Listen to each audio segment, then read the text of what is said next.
ખેડૂતોને પરેશાન કરી અને હેરાન કરી અને એમને પૂછ્યા વગર માલિકીની જમીનમાં ગ્રીન એનર્જી કંપનીઓ એમના પાવરથી વગર લેખિત દેખાડ્યા વગર કોઈ કાગળિયા વગર ધમકાવી ડરાવી અને વીજ પોલ ઊભા કર્યા છે અને તાર નાખેલા છે, જેમને કાંઈ પણ કોઈ વસ્તુ પૂછી નથી અને એમની બળજબરી પાવરથી આ બધું કામ કર્યું છે. હવે આ બધા કામનું સોલ્યુશન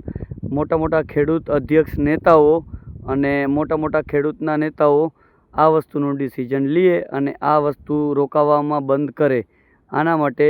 અરજી આપેલી છે. આ બધી વસ્તુમાં ખેડૂતોને પરેશાની થાય છે, તો વીજ કંપનીઓ સાથે મળી અને દબાવી અને બધા ગામના કોઈ વ્યક્તિને જાણ નથી કરેલી અને વીજ કંપનીના સુપરવાઇઝરો ધાકધમકી આપી અને ગેરકાયદેસર પોતાના પાવરથી અમારી કાયદેસરની જમીનમાં વીજ તાર નાખેલા છે અને પોલ ઊભા કરેલા છે. એ પણ એવા અભણ ખેડૂતને જેને કાંઈ પણ ખબર નથી પડતી, જે પ્યોર માલધારી ગોવાળીઓ છે, એને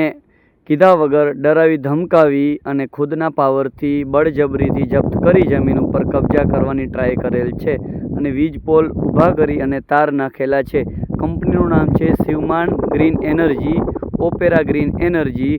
કલ્યાણપુર તાલુકો, ભાટિયા ગામ, અને ખેડૂતનું નામ છે રામાભાઈ બાબાભાઈ ગુજ્જર.